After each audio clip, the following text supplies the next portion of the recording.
2 personnes sur 3 ne font pas confiance aux ateliers de réparation automobile. Effectivement, 63% d'entre nous soupçonnent qu'on nous prend pour des imbéciles. Et cette méfiance est parfaitement justifiée.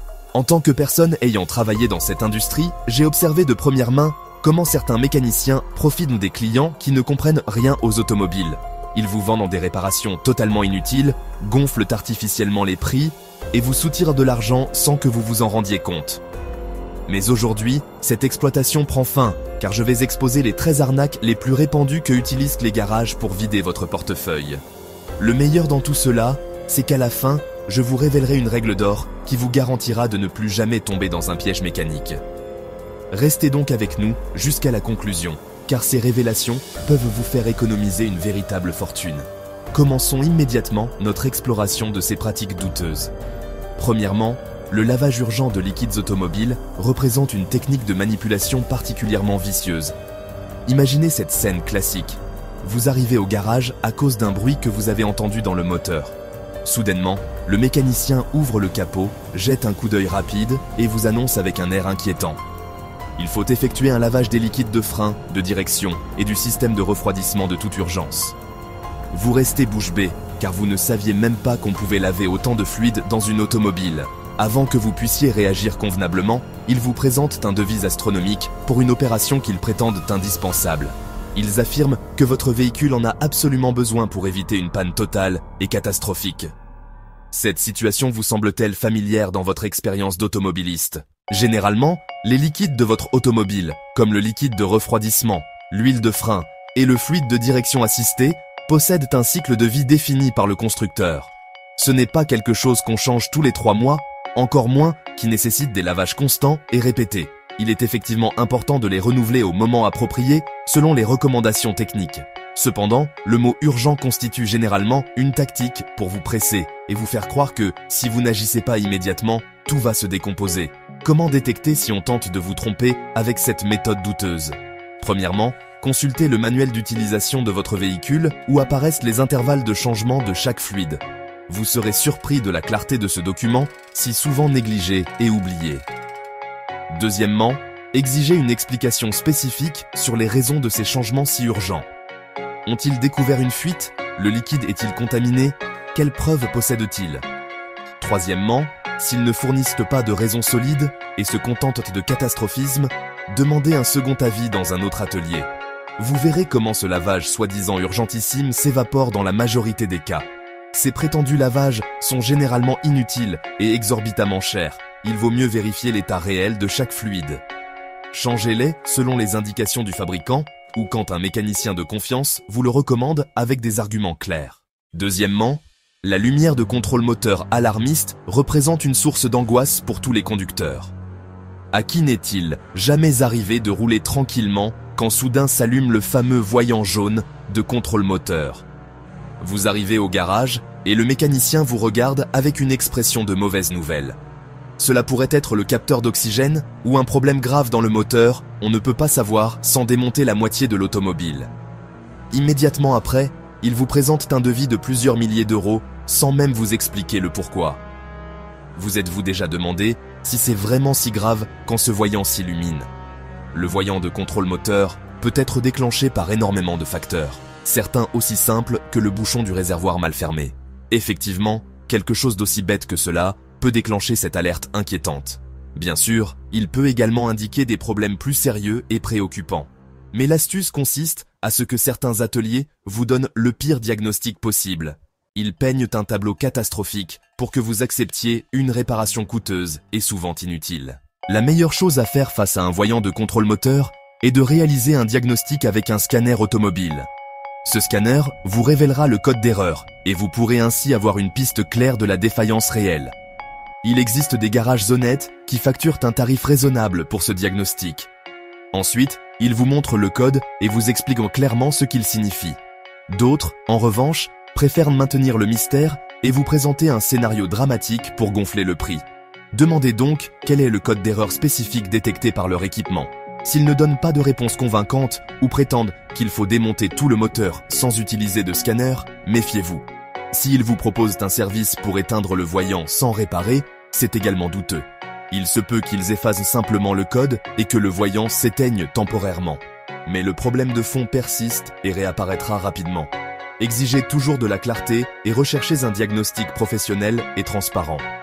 Troisièmement, le remplacement inutile du filtre à air constitue une arnaque particulièrement répandue.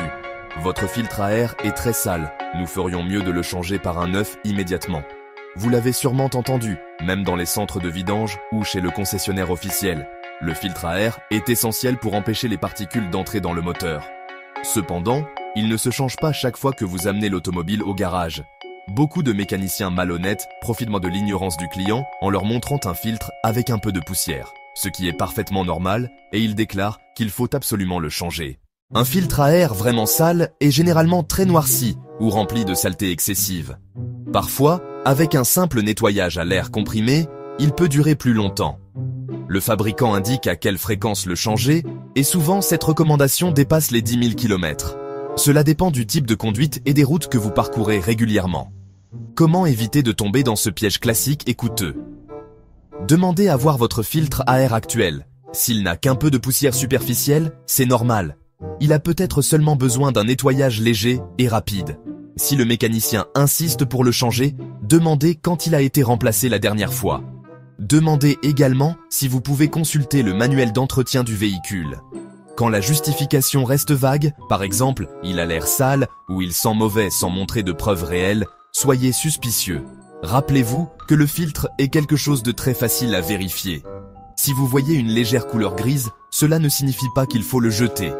Si vous n'avez pas totalement confiance, demandez qu'on vous montre le filtre neuf pour comparaison. Une différence abyssale saute aux yeux immédiatement. N'oubliez pas que souvent, avec un peu de nettoyage, le filtre continue à fonctionner sans problème. Abonnez-vous immédiatement à notre chaîne et activez les notifications pour découvrir tous les secrets que l'industrie automobile ne veut pas que vous connaissiez, car nous allons révéler des techniques qui vous feront économiser des milliers d'euros et vous protégeront des pratiques douteuses des garagistes peu scrupuleux. Quatrièmement, la vente d'huile synthétique inutile représente une source de profit considérable pour les garages. Combien de fois vous a-t-on dit que votre automobile nécessite une huile synthétique de la plus haute gamme? Vous, pensant au bien-être de votre moteur, acceptez sans broncher l'huile la plus coûteuse de la vitrine. Mais ce qu'ils ne vous disent pas, c'est que votre véhicule ne nécessite peut-être pas ce type d'huile. Une huile semi-synthétique, ou même minérale de qualité, pourrait être parfaitement adaptée à vos besoins.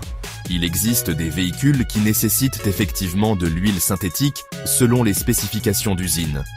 Dans ces cas, il est justifié d'investir dans ce lubrifiant car il garantit le fonctionnement correct du moteur. Cependant, il existe également beaucoup d'automobiles de gamme moyenne ou plus anciennes. Ces véhicules ne nécessitent pas forcément une huile synthétique coûteuse pour fonctionner correctement. L'astuce de certains mécaniciens consiste à vous faire croire que l'huile la plus chère est la seule qui convient. Ainsi, ils gonflent considérablement la facture finale de l'entretien. Premièrement, consultez le manuel de votre véhicule où sont spécifiées les recommandations d'huile pour votre moteur. Normalement, il existe plusieurs viscosités et compositions possibles selon les conditions d'utilisation. Deuxièmement, si un mécanicien vous affirme que l'huile synthétique est obligatoire sans alternative, demandez où c'est écrit. Quelle est exactement la norme du fabricant qui l'exige impérativement? Troisièmement, n'hésitez pas à chercher un second avis dans un autre établissement. Il existe des ateliers qui travaillent avec des huiles de diverses marques et qualités. Ils peuvent vous orienter sur ce qui convient le mieux à votre type de conduite et à l'âge de votre moteur. Il ne s'agit pas d'économiser sur un élément aussi important que l'huile moteur, mais plutôt de ne pas payer excessivement quand ce n'est pas nécessaire. Chaque moteur possède ses spécificités et la clé consiste à savoir ce que spécifie le fabricant. Déterminez également ce qui vous convient selon votre budget et votre utilisation du véhicule. Cinquièmement, la peur des plaquettes de frein représente une manipulation psychologique particulièrement efficace. Vos plaquettes de frein sont si usées qu'à tout moment, vous pourriez perdre la capacité de freiner. Cette phrase fait vraiment peur car personne ne veut jouer avec la sécurité. Face à cette alerte, qui oserait refuser de changer les plaquettes immédiatement? Ici, certains mécaniciens profitent de cette peur légitime pour vendre leurs services. Comment fonctionne cette tromperie particulièrement répandue dans l'industrie? Ils vous disent que les plaquettes sont à la limite, que vous mettez en danger votre vie et celle des autres. Ils vous montrent même une petite fissure ou une usure normale qu'ils exagèrent dramatiquement. L'objectif consiste à vous vendre le changement de plaquettes et souvent même des disques de frein. Ces derniers sont beaucoup plus chers et représentent une marge bénéficiaire importante. Bien sûr, les freins sont vitaux et vous ne devez pas ignorer leur entretien régulier. Cependant, la façon correcte de savoir si des plaquettes doivent être changées consiste à mesurer leur épaisseur. Il faut également vérifier s'il y a une usure irrégulière ou des dommages sérieux, quand le mécanicien honnête détecte que l'épaisseur est en dessous de la recommandation du fabricant. Généralement quelques millimètres, il vous le dira avec clarté et précision. Il vous montrera également la pièce réelle et vous pourrez constater si elle est vraiment en fin de vie.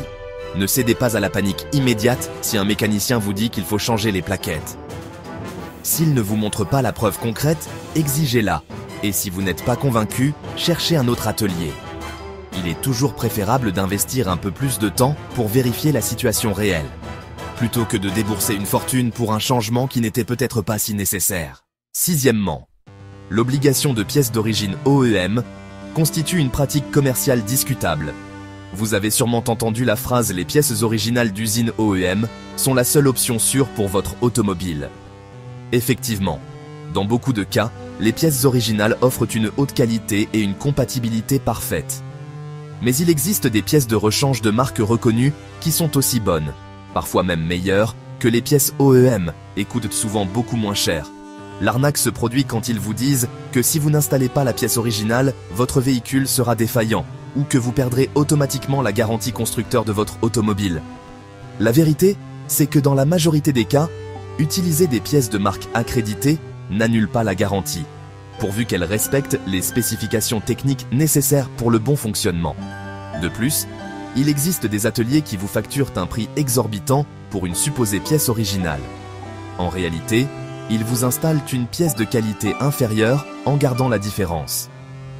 La clé ici consiste à vous informer sur les marques de pièces détachées recommandées pour votre véhicule. Il existe des fabricants prestigieux qui produisent des pièces de très haute qualité. Parfois, ce sont même les mêmes qui approvisionnent la marque automobile, mais sans le logo officiel. Avant d'accepter de payer une fortune pour une pièce originale, demandez-vous s'il existe une alternative fiable. Si l'atelier insiste excessivement sur le fait qu'aucune autre option n'existe, cherchez un second devis. Souvent, vous serez surpris de la différence de prix et de la variété de bonnes marques disponibles. Septièmement, la surfacturation pour les réparations simples représente une pratique malheureusement courante. Vous avez reçu des factures qui semblent être une blague de mauvais goût. Un changement de bougie prend des allures de super projet complexe. La substitution d'un tuyau cassé coûte comme s'il était en or massif. Ils veulent vous facturer 2 heures de main-d'œuvre pour quelque chose qui se fait en 20 minutes. Cette arnaque consiste à gonfler les prix des réparations les plus simples. Parfois, le mécanicien vous dira que votre véhicule est très spécial et nécessite un soin méticuleux, que ses pièces sont uniques, ou il vous montrera un barème de prix qui ne correspond pas à la réalité du marché. Le pire, c'est que si vous n'avez pas de référence, vous paierez sans broncher. Comment vous défendre contre cette pratique abusive et répandue? Informez-vous sur les prix moyens des réparations courantes en automobile. Aujourd'hui, avec un peu de recherche sur Internet ou en demandant dans plusieurs ateliers, vous pouvez avoir une idée approximative du coût réel, par exemple pour changer des bougies, installer un nouveau radiateur ou réparer un capteur de température. N'acceptez pas le premier devis sans comparer avec d'autres établissements. S'ils vous facturent une somme excessive en main-d'œuvre, demandez le détail. Combien d'heures prétendent-ils que cela prendra? Quel est le tarif horaire appliqué? De plus, si vous remarquez que l'atelier facture les pièces détachées avec une marge abusive, demandez-leur si vous pouvez acquérir vous-même la pièce et la porter pour l'installation. Certains acceptent et vous économiserez un bon montant sur l'achat direct. S'ils refusent catégoriquement ou vous menacent concernant la garantie, attention. Cela pourrait être une tactique pour vous maintenir captif de leur prix gonflé. Huitièmement, la réparation fantôme constitue l'une des manœuvres les plus malhonnêtes de l'industrie. Le mécanicien vous affirme qu'il a réalisé un travail, par exemple, ajuster la courroie de distribution. Il prétend avoir changé un joint ou réparé un capteur. Mais en réalité, il n'a absolument rien touché. Vous payez pour un service qui n'a jamais été effectué et le véhicule semble mieux fonctionner. Seulement par suggestion, en pensant qu'il a été réparé alors que rien n'a changé. Comment vous rendre compte de cette tromperie si vous n'avez pas de connaissances mécaniques? Parfois c'est difficile, mais il existe des indices révélateurs de cette pratique. Par exemple, ils disent avoir changé le filtre à huile, et la fois suivante, vous constatez qu'il est toujours aussi sale. Ils jurent avoir changé les bougies, et en les regardant, vous remarquez qu'elles sont aussi vieilles qu'avant. Autre cas, ils prétendent avoir mis à jour le logiciel de l'ordinateur de bord. Mais il n'existe aucun enregistrement de cette supposée mise à jour dans le système.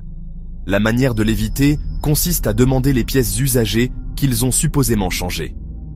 Quand une réparation implique de substituer des éléments, demandez qu'on vous montre les anciens, s'ils ne les ont pas et donnent des excuses comme nous les avons jetés. Ou le fournisseur les a déjà récupérés, ces explications sont suspectes. Autre conseil, quand un atelier est vraiment transparent, il maintient généralement un registre détaillé. Il vous montre des photos, des vidéos, ou vous invite à observer le processus de réparation. Cela vous donne plus de tranquillité d'esprit concernant le travail effectué. Si vous soupçonnez une réparation fantôme, cherchez un second avis technique. Un mécanicien de confiance pourra vérifier si la pièce a vraiment été substituée. Malheureusement, cette arnaque est plus commune qu'il n'y paraît. Surtout dans certains grands centres de service où il est facile de perdre le contrôle. Neuvièmement, le mensonge sur l'annulation de la garantie représente une manipulation commerciale efficace. Si vous ne faites pas l'entretien chez nous, vous perdez la garantie, cela vous semble familier.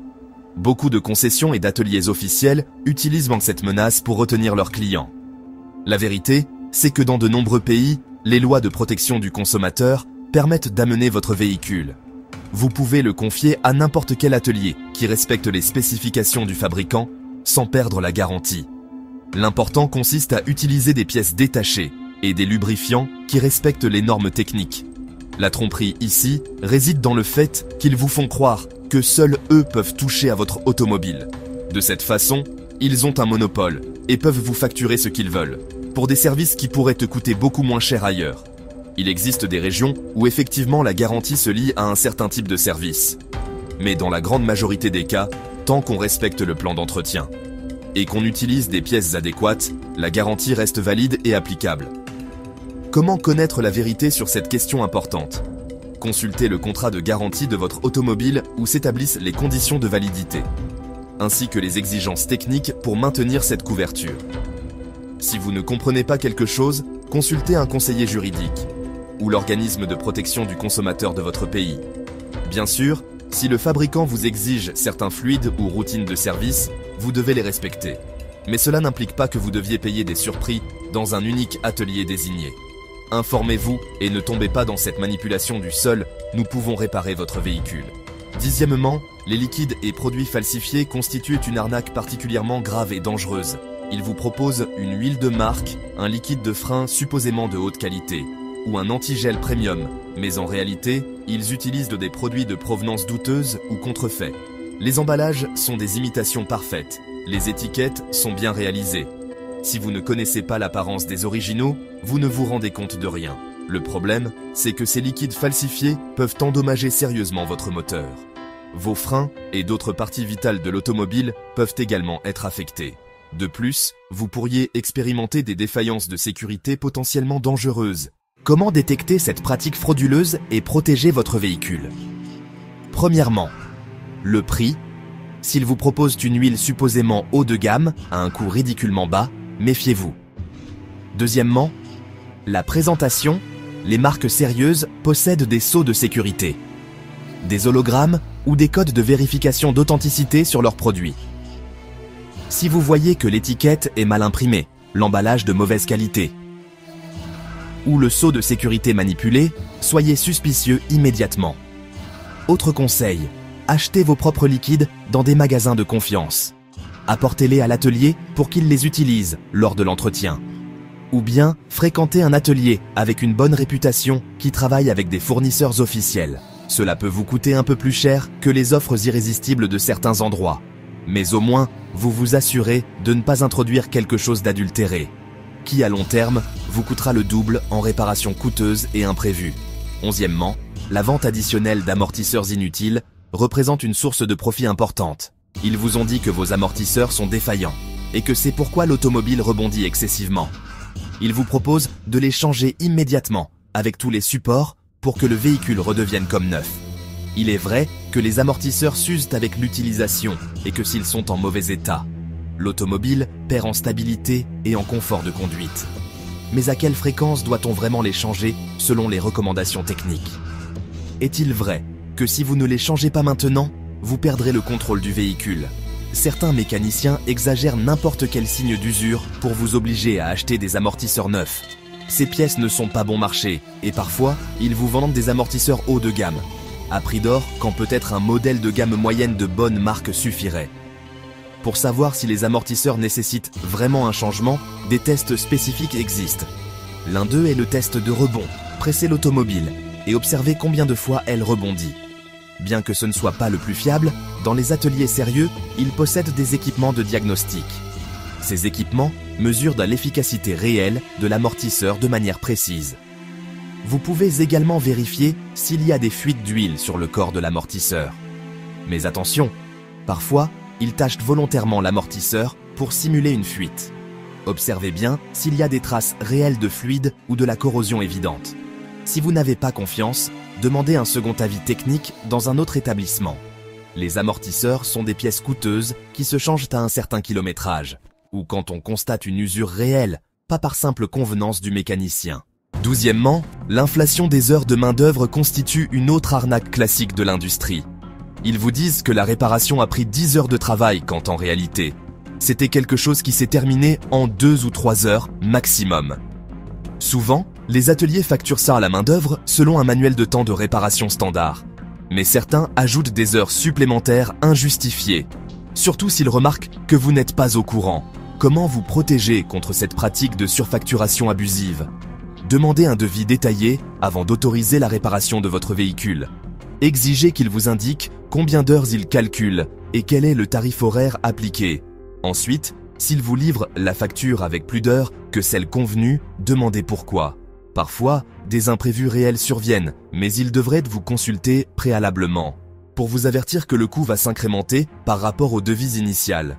Il existe des guides et applications qui indiquent le temps moyen que prend chaque réparation. Par exemple, changer la pompe à eau sur certains modèles peut avoir une estimation de 3 à 4 heures. Ne laissez pas qu'ils vous facturent 10 heures sans explications claires et justifiées.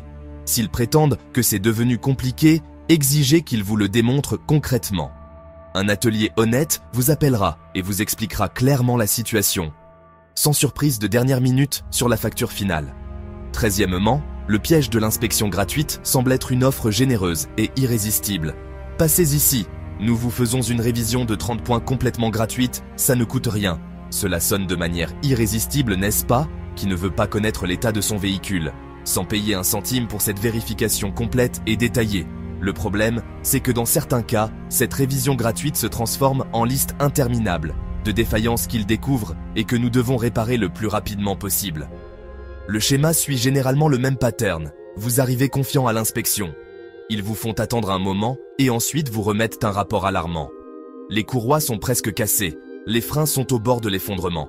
L'huile constitue un poison pour le moteur, les amortisseurs sont complètement défaillants, etc. La facture potentielle se chiffre en milliers d'euros selon leur diagnostic catastrophique. Si vous refusez, ils génèrent un sentiment de culpabilité. Comment allez-vous partir ainsi en risquant votre vie et celle des autres? Je ne dis pas que toutes les inspections gratuites constituent une fraude. Il existe des ateliers honnêtes qui le font pour faire connaître leurs services. Mais beaucoup d'autres l'utilisent comme appât pour que vous finissiez par payer. Des réparations inutiles ou au prix gonflé de manière excessive. Le mieux consiste à ne pas prendre la première opinion comme parole sacrée. S'ils détectent une supposée avarie sérieuse, cherchez un second diagnostic ailleurs. Demandez des détails précis, exigez qu'ils vous montrent la partie supposément endommagée. En résumé, gardez votre calme et ne vous sentez pas obligé de tout réparer immédiatement. Dans ce même atelier uniquement parce qu'ils vous ont offert l'inspection sans coût.